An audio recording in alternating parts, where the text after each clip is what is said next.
meeting to order. Good afternoon, everybody. Ladies and gentlemen, and officers, representatives.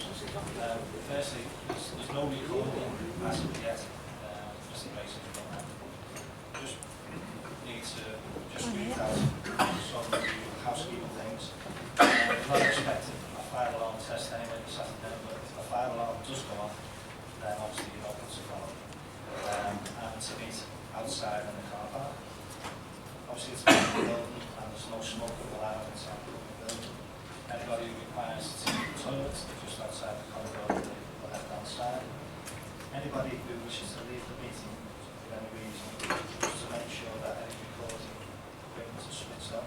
Privacy and confidentiality, because the proceedings will be recorded to ensure that members don't have any on show or maybe private or confidential or maybe exempt. And have you agreed for the proceedings to be recorded? Does anybody have any objection? No. And I would ask that all mobile phones be switched off or silent. Everybody check the mobile phones. Okay. So I therefore Councillor Hamilton, and as this is the reconvened meeting, because as you know, the meeting we shall was adjourned because of the outcome of negotiation for the capacity dispute. So I need to open the adjourned meeting. That's the right term. So have we any apologies for absence?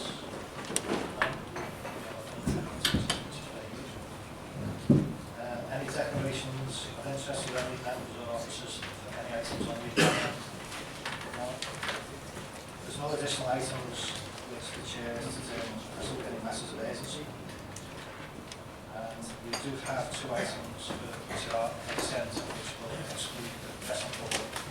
That's item relating to item 5 and also there's item 6. Which, if anybody has any questions on item 5, then please let us know, because we'll have to, when we go through that item, we'll have to ask members of the public concerns to leave. That's okay. For item 6, we'll have to ask that we need to leave. Okay, is that agreed? Okay. Just before we start the meeting, just to say we have received a message back from Councillor Tommy Newman, just to thank the authority for the gifts and the kind work that he's received following his retirement from the authority. So if you could just make a note of that. And also, the good news is that our Chief, Dan Stevens, was given the honours of the career Queen Fire Specialist.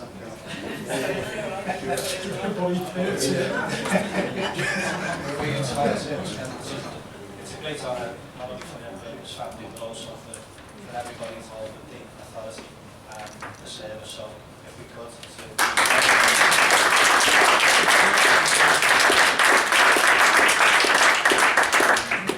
I'm sure when he goes down to meet Her Majesty, he'll stand up for a few bob. Okay, if we go on to the business of the agenda, item 2 is the minutes from the previous meeting. Is that agreed? Agreed. Thank you very much. Item 3 is the corporate register. Okay. Yeah, thanks, Chair. I'll just introduce this report. The purpose of the report is to inform members of the current risks contained within the corporate risk register, the status of those risks, and any associated control measures that are put in place to mitigate those risks, and includes any reference to any new risks introduced during that period, and it also would include any risks that would be removed from the register over the period. The recommendation is that members approve the corporate risk register as is currently in form as it is.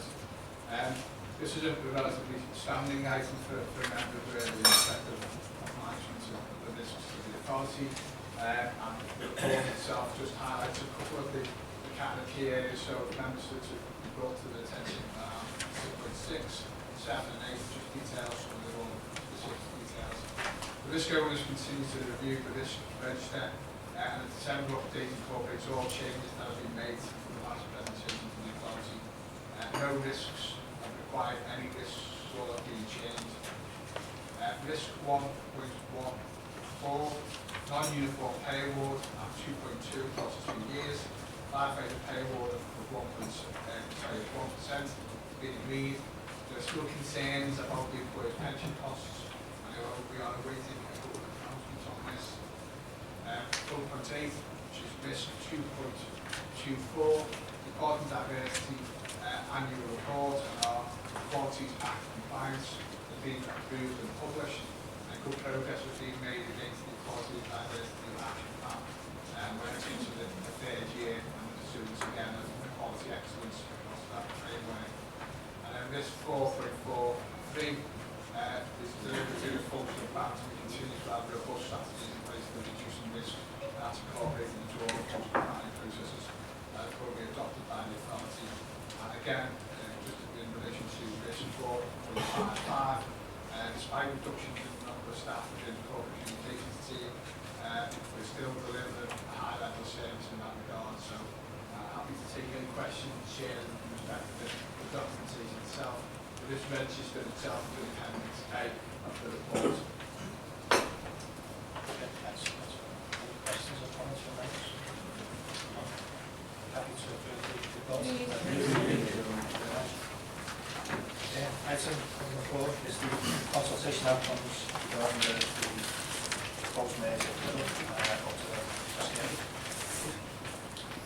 Thanks, Chair. The purpose of this report is to inform members of the outcomes of the 12-week public consultation process over the proposal to merge the existing fire stations at Upton and West Kirby at a new station in what was the Library and Children's Centre site on Flatby Road in Greasby, and that would be as an alternative to the outright closure of West Kirby Fire Station. Members will recall approving the proposal subject to the outcomes of the public consultation at the authority meeting on the 2nd of October last year. At the same meeting, the members approved a detailed consultation process that mirrored that which we undertaken in Knowsley over last summer, which related to the proposal to close Huyton and Whiston and build a new station at Prescott. And that proposal was subsequently approved by members at the meeting on the 2nd of October. A total of 4 public meetings, 3 focus groups, 1 stakeholder meeting, 1 Wirral deliberative forum, and numerous meetings with individual interested parties were held over the 12-week period. And those details of those meetings are listed at paragraphs 18 to 24 on pages 31 and 32. The summary of the outcomes is listed at paragraph 6 to 12 on page 30 with a detailed breakdown on an event-by-event basis at paragraphs 25 to 51, which runs from pages 32 to 38. That's supplemented by reports on the questionnaire and focus group, which are appendixes C and D, which run from pages 59 through to 99. Just to draw out specifically, paragraphs 47 through 49 detail the extensive correspondence that resulted from the process and also the details of the freedom of information requests that were received. Appendix E on pages 101 to 122 contains a summary of the questions which were asked during the public meetings and stakeholder engagement meeting, along with my responses to those questions. I am conscious that there is a significant amount of information for you to consider, so I'll focus specifically on the summary, which is on page 30 within paragraphs 6 to 12. The deliberative focus groups and the forum all agreed that the principle of the merger was reasonable given the financial challenges faced by the authority. The stakeholder meeting, which consisted of representatives from the public and the private sector, were broadly supportive again of the merger proposal and recognised its reasonableness in the context of the financial challenges that we face. There was considerable opposition to the merger at the public meetings, particularly in relation to the use of the Flenby Road site. two public meetings in Greasby were by far and away had the highest level of attendance, predominantly from people from Greasby, and it's fair to say that they were almost unanimously opposed to the merger proposal. The majority of the people that were objecting were of the view that we should close West Kirby outright in order to avoid then having to build a new station on the site of the library and the children's centre at Flankley Road. It would be fair to say that there were some, certainly people who attended the meetings and respondents to the survey, who did recognise the rationale and the operational logic to closing two stations to build a new station in a central location. It's the view of officers, certainly my view, that the majority of the respondents to the questionnaire, in particular the residents of Greasby, they were very focused on the site itself, and my view is that they, to a greater or lesser extent, disregarded the question they were being asked around the reasonableness of the merger from an operational response perspective, and instead focused solely on the fact that they just didn't want a fire station in what is viewed as a village. Once the library site had been withdrawn, we received some further responses to our questionnaire, all of which supported the merger principle, which I would suggest supports the view that I've previously articulated in relation to the view taken by, say, the Greasby residents. One point I would make is that the population of Greasby is around 9,000, and there was just under 1,000 responses to the survey, majority of which were opposed, and probably around maybe 800 attendees at the meetings in the two public meetings in Greasby, which of course represents less than 15% of the overall population of Greasby opposed to the merger. So you can take the view there that the majority of people either were not opposed or were supportive, or at worst were ambivalent. So I think there is, when you consider the context there, that's, as much as anything, this probably vindicates, in my view, why we use the focus groups and the deliberative forums, because what we get then is a more objective view and a more representative perspective, if you like, than you do necessarily by a meeting in a specific location that is every likelihood that will be attended by people who, if they're well organised, can mount a fairly significant opposition, which, whilst being very vocal and have high numbers of people, doesn't necessarily represent the majority. What I would say is that there was no significant opposition to the merger, and therefore the principle of closure in West Kirby or Upton. And in truth, the majority of the people that attended those meetings were actually from Greasby and were there to make their point again about closing the Greasby location.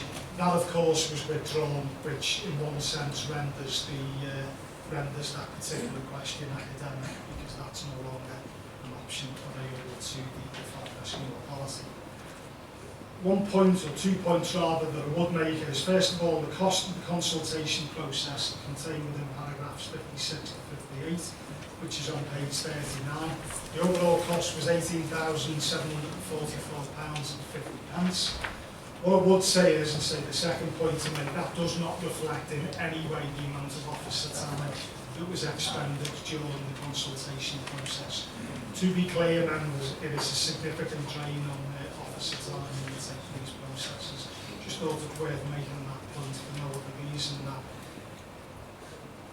there is a fair amount of work that arises from the managing austerity, and there are a number of measures that, as you're well aware, we need to undertake in order to deliver structural changes. You're going to consider one on the next agenda later. These things take time. but I just need to make that point now because I will revisit that point on the next agenda item. The recommendation of the report is that members note the content and be mindful of the outcomes of this process, because of course that does have a bearing when considering the next agenda item. I'll pause at that point, Chair, and take any questions that members might have. Members have any questions or comments, observations? Thank you, Chair. I mean, first of all, can I just start off and thank the Chief and other officers who attended the public consultation meetings. I went along to two of them. The first one was Greasby, which I couldn't get into because of the number of people there, but I did speak to a number of people outside. And I did attend the one at Woodchurch. And it is exactly as is written here. People really found it considerable difficulty in separating what we as a fire authority were consulting on and what would be the next stage, which clearly is not within our remit, it's within the remit of the Borough Council's planning issues. And they did have some difficulty with that.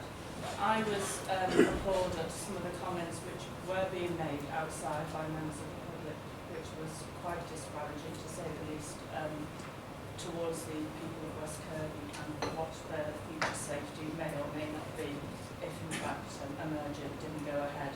But having said that, the Chief also mentioned the number of people who attended the Greasby meetings and also the ratio of those to the population of Greasby. I parked right opposite where the meeting was being held, and it's fair to say it was early evening and people living in those bungalows right opposite were sitting in their front rooms watching television. I don't know how many people obviously lived in their household, perhaps some of them went over to the meeting, but clearly those people right opposite, a very crude observation, you would say that they weren't particularly concerned about it.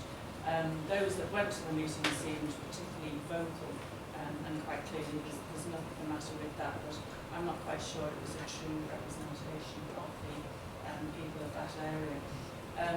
I think now, obviously when we move on to the next item, that's where we have to make the decisions, but I, as a member for Wirral and a member of this fire authority, I'm extremely comfortable that we carried out a most comprehensive consultation exercise in every aspect of this, and I think everybody in Wirral had the opportunity to join in the consultation and to comment if need be. There was a clear willingness from officers of the fire authority to meet with members of the public, set up separate meetings with obviously stakeholder groups and people from the community there. There was also never any opposition to requests that I made for them to meet with ward councillors for the Greasby ward who were clearly concerned. Clearly there was meetings which were held with the local MP. So I think at the end of this, I don't think anybody could come forward and say that the fire authority, and particularly the fire service in Merseyside, didn't give people a full opportunity to engage in the process. And I'm pleased about that, particularly as we move into the decisions which we're going to have to take in item 5. So that's just an observation comment on that. Thank you, Chair. I think it's important that we remind ourselves that the reason we're in this position is because of the millions of pounds that is being taken away from the budget of this authority, and that, you know, the numbers of engines that have now been lost, and of course we know about hundreds of staff, and it is important sometimes to remind people this, that you're not going to let it be Wirral or Liverpool about closing stations because it's something we want to do or we take great pleasure in doing. It is because we're trying to maintain a excellent service and continuous and excellent service within the remit of a budget that has been given to us. And every time we go through this kind of exercise, which is a very important exercise, and I think everybody knows, thank you, we said before about some of the remarks that people say about they really don't care about those down the road or at the other side is absolutely disgusting. We are looking at and we hope that whatever decisions we come to, that we look at everybody. Never mind where they live, never mind what their political persuasion is, never mind how much they've got or what kind of house they live in, but that they're safe and secure. And it is something that, you know, we know we're taking on board at every occasion. Now, we have to now go on to the next stage, because as the Chief said, and others have said, there is a sizable minority who are opposed to it. And so therefore, you know, we have to keep coming back to this, because my fear is that if we don't deal with this matter now, and everybody knows what the budget crisis means, that if it goes over deadlines, it has an impact. So if you're going to make a cut within the first 3 months of a budget, and it then takes you 12 months, then the cut is more severe. You know, it doesn't take the Einstein to understand that. And so we're really pushed now to ensure that whatever changes we make are done in a relative manner, and instead of giving the time and effort that the Chief has put in and his colleagues on this one, well, we're yet again constrained. And you know, I think it would be hopes on the all of us to make sure that we make sure that it's done, and we take on board some of the things that are said, and it is known as the vocal minority should get their way. Yes, thank you, Chairman. This agenda item was moved on. We're all taking it off the table, has moved us on. But just to remind us where we are and why we are here, politically, and as an authority, I think everyone's agreed with this, in the first rounds of the austerity measures, we agreed that we would reduce the number of appliances without changing the numbers of fire stations. And that was our first plan. So the next plan was to assume low-hanging fruit, those amalgamations that could be achieved. And actually what we did in our budget a couple of years ago was assume that. We've already made these savings, in fact. We are funding from capital the additional staff that will have to be found by these changes. And it's changes in Knowsley and St Helens and the Wirral and Liverpool and it will move on. So these are we can't stand still on this. These are the consequences. And we can't just sort of say, okay, well never mind, we'll just move on to something else. We've already made these plans. We're sticking with our plan. Now, we take advice from officers as to where alternative locations may be. Things always change a little bit. But we can't stand still on this. We just have to move on. And as we know, there may well, as we had in our briefing day, there may well be more consequences if there's a continued drive to move the budget down further and further and further in future years. Just bring your attention, because in the report it does suggest about the correspondence that we received. If any member wishes to look at the correspondence, it's in the green folder, so all the letters that we received, they are there for anybody to see. And the report from the research was just some errors, not known the sort of context of the report itself, but everybody received a copy there from the records. Just to say, we always knew that it would be difficult to identify a suitable location within the for the availability of land and Wirral. But I think this one has been a testing time. We've never really expected the responses that we've received and the tone and the contents of that, which is obviously inappropriate to consider that. It's our role as the Merseyside and Rescue Authority to obviously consider what the professional advice that we're given for the operational response to those particular areas. And that's our remit really. Some of the comments that was made uncalled for shouldn't have been made. People should reflect on some of the comments that have been made, especially for those people who must get should be directly affected. If we didn't go ahead with the proposed measures in a suitable location. But we've done extensive consultation, probably more than any other organisation that has done in the past. And our thanks go to all the officers and all our staff involved in preparing this and conducting and attending the public meetings. But as we said, we need to make a decision on this because of the cuts that have been imposed on us, and we do need to move on. Item 5 obviously takes us to that next stage. But if we can approve the recommendation of the report is to not report and then report to item 5. So, thanks, that agreed. Okay, then, item 5 now is consideration of the next stage for the list. Thanks, Chair. The purpose of this report is to advise members of the options which are open to the authority to make the changes to the operational response model which are going to be necessary to deliver the solutions which are required of the further financial challenge that we face in 15-16. And I will realise this is a potentially quite a complicated report. I'll try and take a little bit of time just to talk us through this. Members are well aware of the financial challenge faced by the authority in 15-16, and that's summarised on page 149 under the heading Financial Context. But in simple terms, we need to make another £6.3 million of savings in year 2015-16, of which £3.4 million will have to come from operational response, like a reduction of firefighter numbers, which in itself reduces the number of whole-time fire appliances we can crew, which of course in itself determines ultimately the number of fire stations we can take. Members are also well aware of the outcomes of the Merseyside-wide public engagement over structural change options to deliver the required savings. So we previously reported that to the authority in Report CFO 2014 affairs.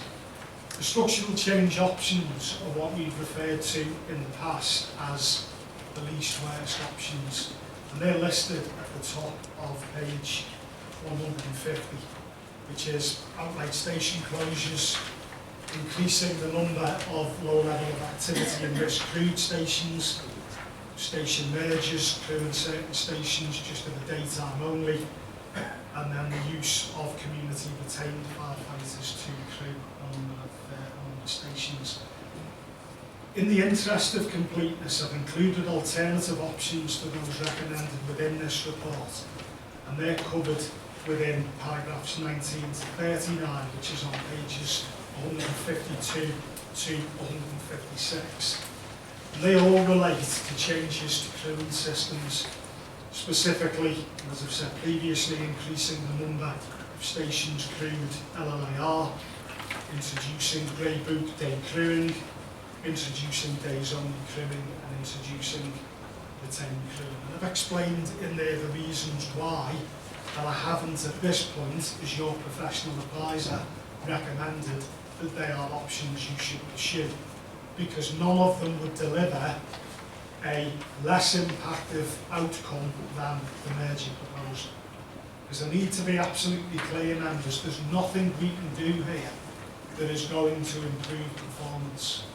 You cannot improve performance when you have to take out capacity. I've got to make that point again. I know I've made the point before, but I've got to make that point again now. So the recommendations that I've made to you up to this point, and I will today, are predicated on the least worsening impact, the least impact on response time, speed and weight of attack, the metrics by which we use to determine the effectiveness of our operational response. I won't speak to the alternative options in any great detail. You're well versed now in what they all mean and what they are, why I'm not recommending them. I will, however, take the opportunity to remind members of the considerations that appertain directly to the merger proposal. They're detailed in paragraphs 40 to 56, along with the summary of paragraphs 57 to 66, which is between pages 156 to 159. The operational logic for the merger is to close two fire stations which are adjacent to each other and to build a new fire station in a central location. So if you can, equidistant between the two to minimise your impact on response times. And the reason you do that is because in order to make the savings, instead of having two fire engines, you've only got one. You've only got the crew, you only got sufficient numbers of people to crew one fire engine. So you want that fire engine to be in the best location it can be, because probably for around 50 to 60% of its time, it's going to be on the fire station. You know it's in that fixed location. But what we don't want to do is to lose that second fire engine. So what I'm proposing is that that second fire engine is crewed using the retained duty system, but not using retained firefighters. What I'm suggesting is, I'm strongly recommending we do, is that we use our whole-time firefighters to crew the second fire engine on a retained basis, so use a retained contract. But what that gives us is access to professional, highly competent, trained firefighters, the staff that we employ already. So that gives us, in effect, another whole-time appliance. There's just a delay in us bringing that into operation of about 30 minutes, because they have to turn in because they're covering this on the days off. We'd only use the second appliances for periods of very high demand. So it would be as a strategic reserve. We're not going to use these appliances to mobilise directly to an incident because there'd be a 30-minute delay. We're not going to do that. But what we will do is, when the appliance numbers drop beneath a certain level, the mobilising officer in fire control will alert, bring the firefighters in, and then that supplements the number of whole-time appliances that we have. And as I've said previously, the advantage of doing that is, that means we have whole-time, professional, very competent, very skilled firefighters to crew that fire engine. If the authority were to close West Kirby and Upton and to build a new station, if that would have been at the Greasby Library site, the average response time would have been 6 minutes and 18 seconds. The life risk incidents. Bear in mind that extends beyond dwelling fires, that includes road traffic collisions and the other emergencies that we respond to, which there's numerous. The scope of that is numerous. The average response time nationally to dwelling fires only is 7 minutes 24 seconds. So that still would have been a very favourable response, 6 minutes 18. If we close West Kirby outright, which is in essence the other alternative, because if you do any of the other crewing changes, you either can't realistically achieve them, or they're going to induce an even longer delay in responding.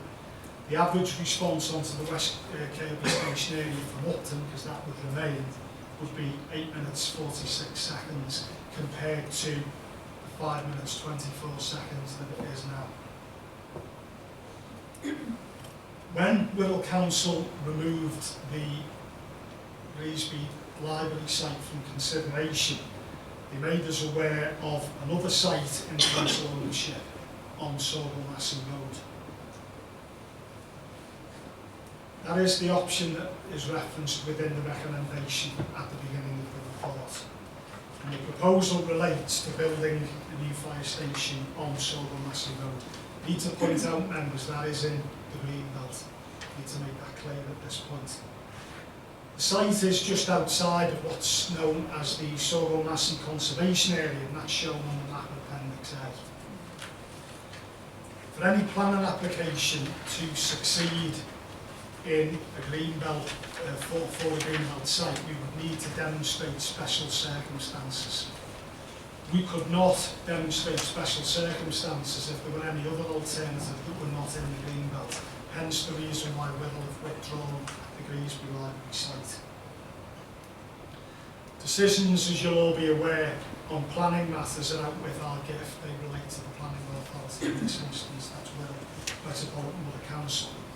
What I would say is that in recent years, a number of fire and rescue authorities, South Yorkshire, Cheshire very recently, have achieved planning permission for fire stations on greenbelt land, been able to demonstrate these special circumstances. But each case is considered on its merits, and they will be considered by the planning authority, as I say, which is Wirral. What I would say is, members, we need to draw your attention to paragraph 53. The average response time to incidents occurring on the Upton station area from the Merseyside site, and we'll show you a slide with that on in a couple of minutes, would be 5 minutes 3 seconds. That's compared to the 4 minutes 34 seconds that we currently respond to incidents from Upton. So not a huge difference, and still very, very fast indeed. The average response to incidents occurring on the West Kirby station area from Massey Road is 6 minutes 38 seconds compared to the 5 minutes 24 currently from West Kirby. So a longer response, but it's still a lot quicker than what it's still 2 minutes quicker than what it would be if you were responding from Upton. If members were minded to adopt the option to support the recommendation, we would need to undertake a period of public consultation. We would also need to engage with colleagues in Wirral, firstly to secure the transfer of the land, as it is in Wirral's ownership, and to achieve planning permission. And those things all take time. What I would say is I have already written to the Chief Executive of Wirral to ask that Wirral consider transferring the land into our ownership. Because clearly, if we don't have that, then we don't have a proposal that you can realistically consider. And the same in truth would hold good for planning consent. Although at this point in time, what we're not saying is that we apply for planning permission. That is something that we would recommend that we do after any consultation process and after you've made any decision, because otherwise that could be viewed as predetermining, if you like, the outcome of the consultation.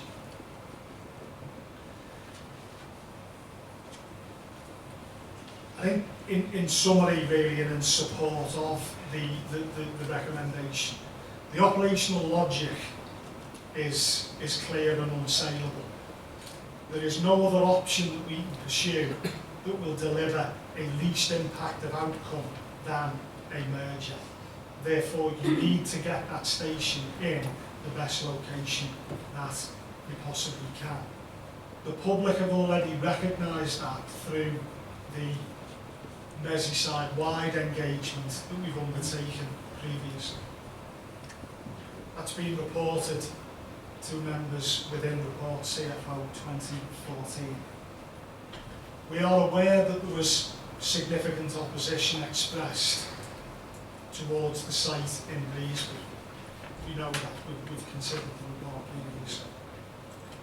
I made it clear through that consultation process that if an alternative site was made available to us, then I certainly would recommend that to the Fire and Rescue Authority. What I would say is, members, from my perspective, having a site such as that at Southern Massey Road, which is effectively a piece of open land, there are no complications in terms of having to try to accommodate a library or children's centre, which would impact on the amount of space that we had for things like including partners from the police and the ambulance service, for example.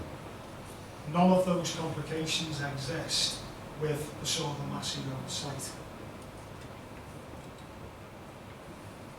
The response times that we can deliver from the Southern Massey site are to West Kirby quicker than what you would have got from the Griesby site. I'm going to show you a couple of slides in a second, which will in truth probably give you a better perspective than that which is contained within the appendices. I'm going to show you a slide of both locations and then a more broader, if you like, West Wirral slide. There are more incidents that occur on the Upton station area than on the West Kirby station area. The number of life risk incidents that occur don't differ substantially. The volume can be attributed to the number of secondary fires and the number of unwanted fire signals that occur at Arrow Park Hospital, predominantly. If you consider the number of fatalities that have occurred over the last 5 years, 2 accidental fire deaths and 1 RTC fatality on the Upton station area, 1 accidental fire death and 1 RTC fatality on the West Kirby station area. Neither station is busy. Right? They're both quiet, one is just less quiet than the other. The risk is broadly the same. The risk of an incident occurring is low, the severity is high. Like the risk is the same on either area of law. Neither is that busy. If the authority were to approve the closure of West Kirby outright, we will increase response times onto the West Kirby station area. The average response will be about 8 minutes 43. It will add at least 2 minutes on to the response time that it would be if we pursued the merger. And it would add nearly 3 to 4 minutes on than what it is now, picking up from West Kirby. It is my professional view, therefore, that the merger is the right option. What I would ask, Chair, is can I just use the slide that I just need to show you 2 slides and then I'll come back and conclude.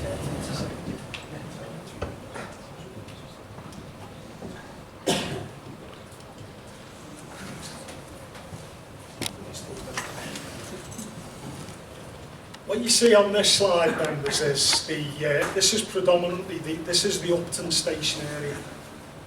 With over on the west hand side of the slide, you just see in the bottom left hand corner as you look, that is the beginning of the West Kirby station area. It's around the, if you like, the boundary between the 2 station areas is around here.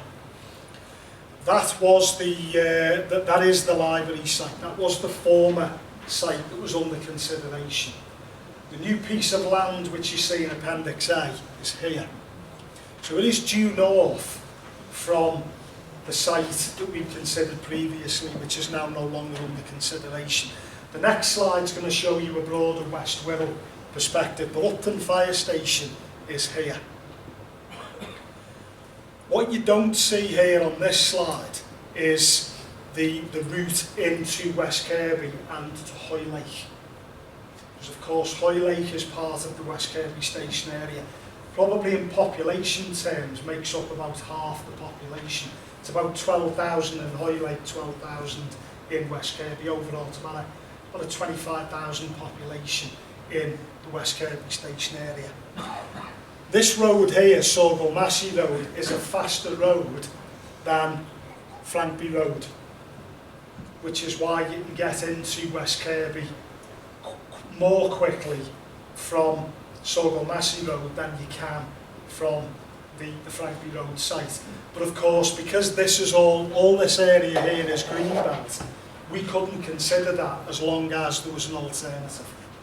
That alternative now no longer exists. So the next slide, and I'll show you, there's only 2 slides, this is the last slide.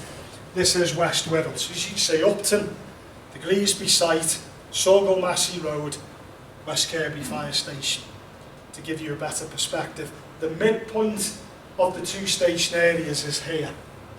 That's 3 Lanes End. All the land in that area is in the green belt and in private ownership. The optimum location in truth would be about 200-300 metres further down what is Sorgo Massey Road to the roundabout. All of that land's in private ownership. There is no guarantee that the owner would sell that land to us. Wirral clearly, by making us aware of this land and in principle agreeing that this is something we could pursue, allows us to then consider that. I could be spending an awful long time, members, trying to pursue buying that land, and we may never achieve that.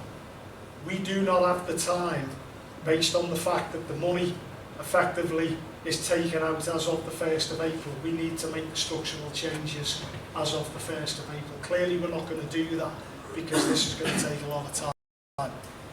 That site is not in the optimum location. The optimum location is 3 Lanes End. That, in my view, is as close to the optimum location that we are realistically going to get at a piece of land we can realistically expect to achieve, notwithstanding the planning issues which are beyond our gift, but which we can make, in my view, a very, very strong public safety argument around special circumstances. And just to conclude, That's where Hoylake is. Okay, so you appreciate from there to Hoylake, that's a longer run time than from Sorrel Massey Road, because there are other options in this the road network that allows you to get up to what is still part of the West Kirby Station area. Ironically, it's going to take us longer to get to Greasby from Sorrel Massey than it will do from Upton. That's just one of those things. I'll pause at that point so you can consider that for yourselves, but that is a reality. And if I can share, I'll just speak into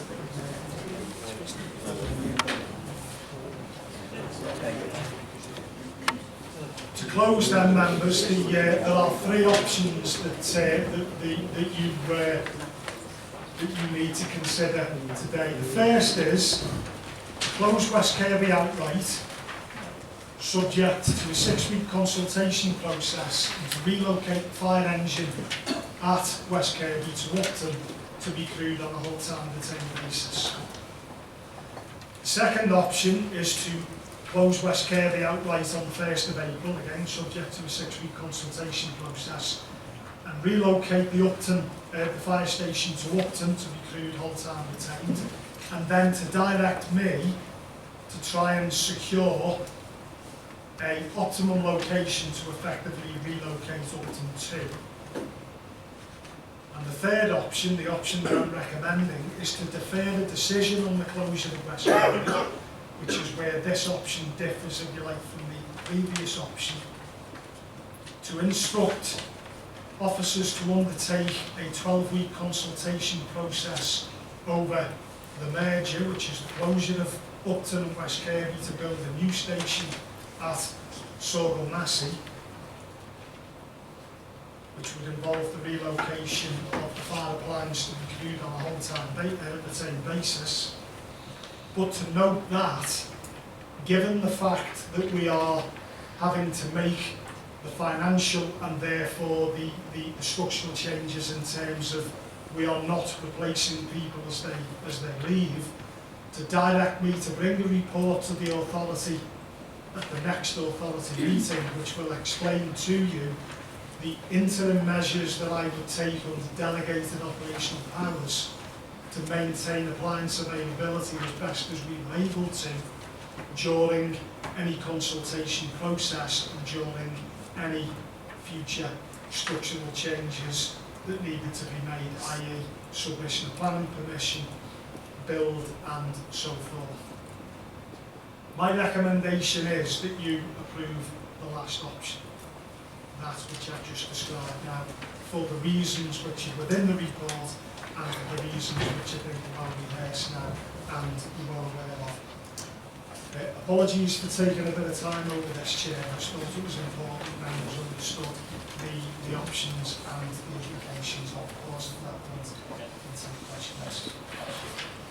Just before we open up, just to let you know that the recommendation that I would propose to the authority is that we approve the that's what the Chief was suggesting.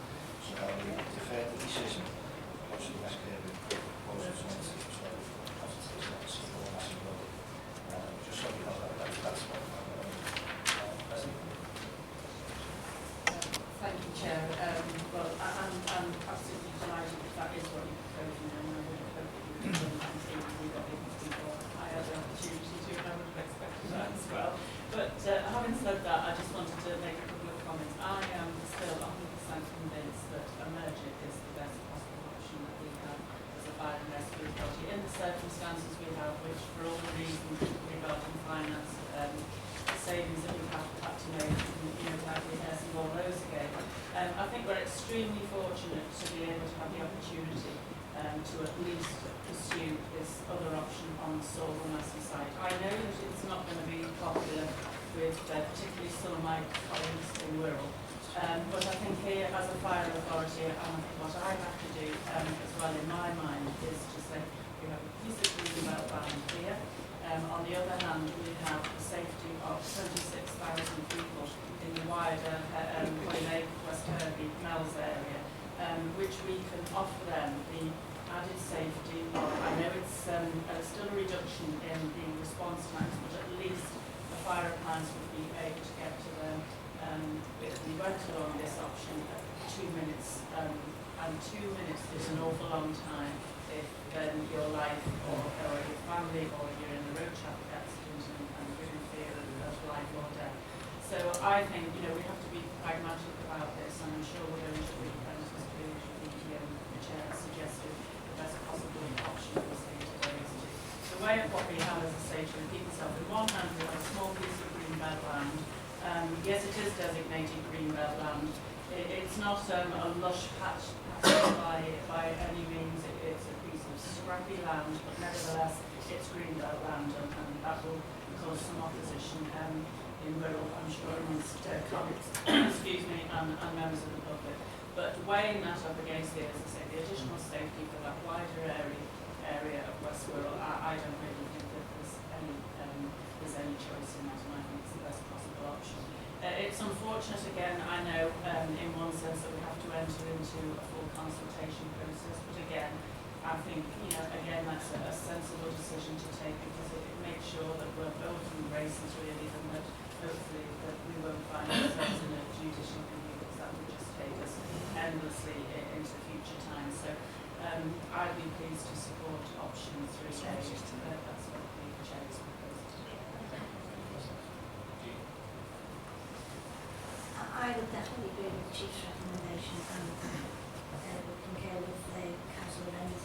But I would suggest also that we might have a word with the colleagues in West Wirral. There's an opportunity for them here to show some political leadership of the community to help them,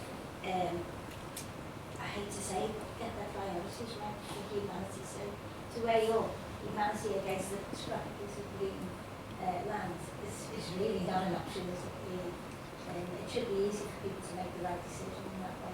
And I would suggest that there is an opportunity for politicians in this world to get their priorities right here for the sake of the residents that they represent. Thank you. Any other comments? Sorry.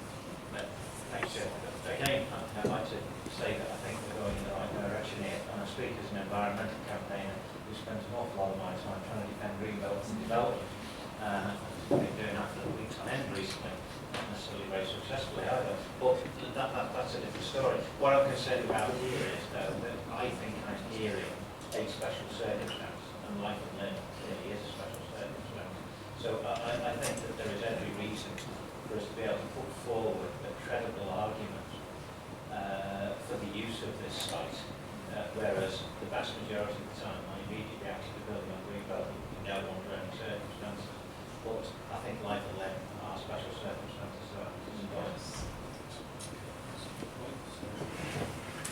Based on what's been said now, we've got anonymity about the equality between all the political parties, saying that a piece of green land in itself shouldn't be protected, but that means there's a good use of it.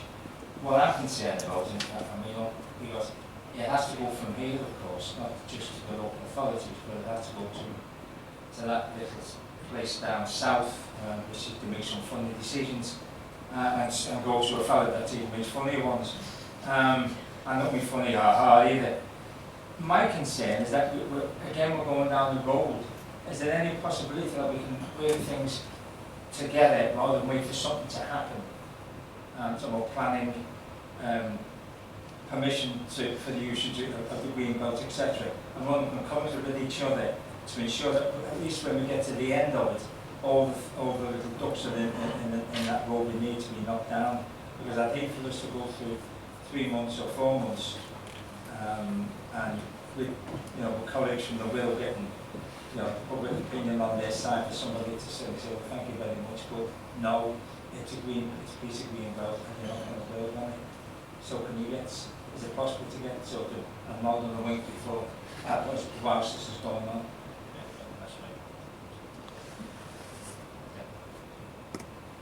Yeah, just to reassure Councillor Barton, in the event that the authority approve this recommendation,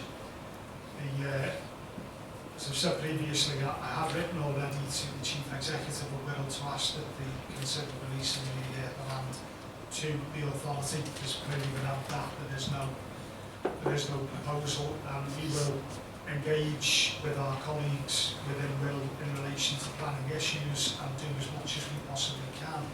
I think the point, quite rightly advised by the clerk to the authority in relation to the determination, we were to submit a planning application prior to members having considered the outcomes of the public consultation, then what we don't want to do is to in any way be seen to predetermine the outcome. And I accept there's two views to be taken here, because if there is a train of thought that says, well, if you can't get the planning permission, then you don't have an option. It's no different in one sense than the transfer of the ownership of the land, because clearly you don't have that, you don't have the option either. But I do believe that thus far, the consultation processes that we've undertaken, I believe, have been of an exemplary standard, and I do believe that that's something we need to continue to do. The reputation of the authority is very important to us all, and you can be judicially reviewed for a myriad of different reasons, and I just, on balance, believe that the most expeditious route to take in the circumstances is that which we're proposing, and it is very much on the basis of advice that we're being given from the clerk to the authority and others externally. So I do believe that we will move this forward as quickly as it can be done in circumstances which present the least risk to the authority. If I can come back to you, I understood that, and also trying to say circumvent planning at all, because that's an important issue that people are fully aware that a proper consultation happens, so the members of the planning committee take their views in hand when they make their final decision. What I was talking about is if we get to that stage and everybody is in agreement, it then has to go down to London. It has to go, to my knowledge, it's hard to know, because it is a green belt, to get authority. Is it not possible for us, whilst this is going on, for at least then for those organisations down there to be aware of what we're doing, and to know that we're not going to go through 3 or 4 months and then to just be KB'd again? I don't know if it is possible, I'm just asking for that. I think, Because the Secretary of State made that decision.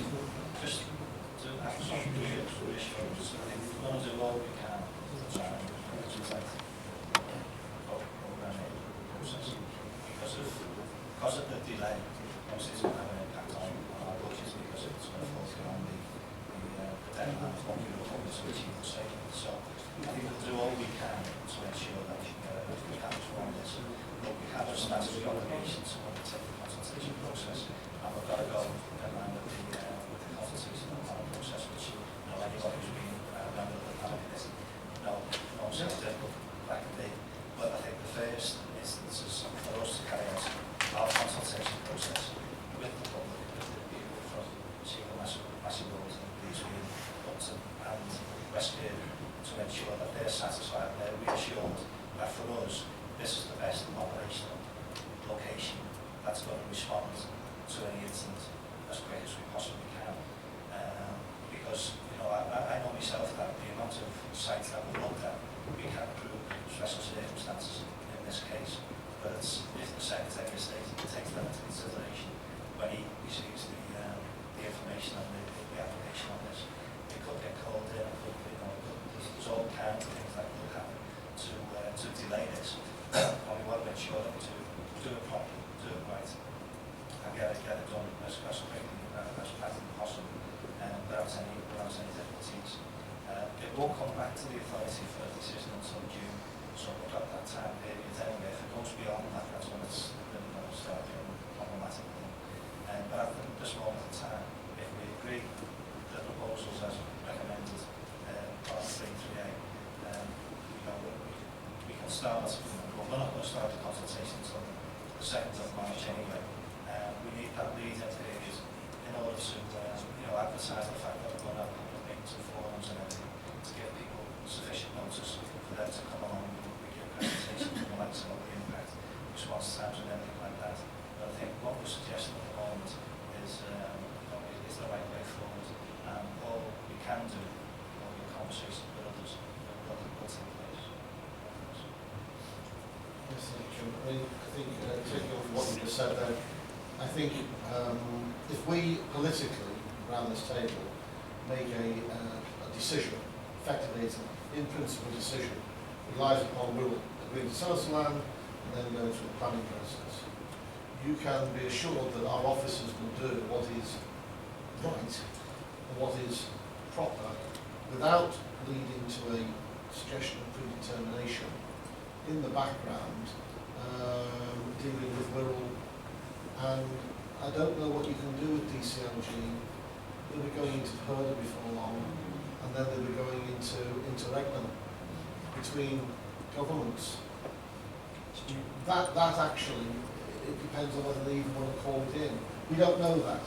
So all we can do is we have to make the savings, we have to make the proper decisions from an operational point of view.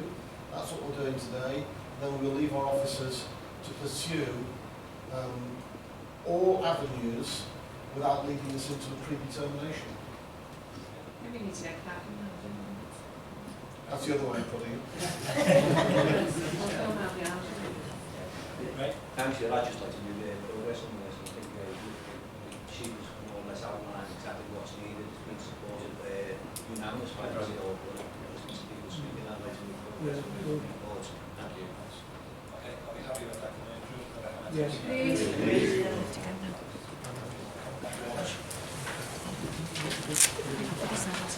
Okay, item 6, which is exempt items.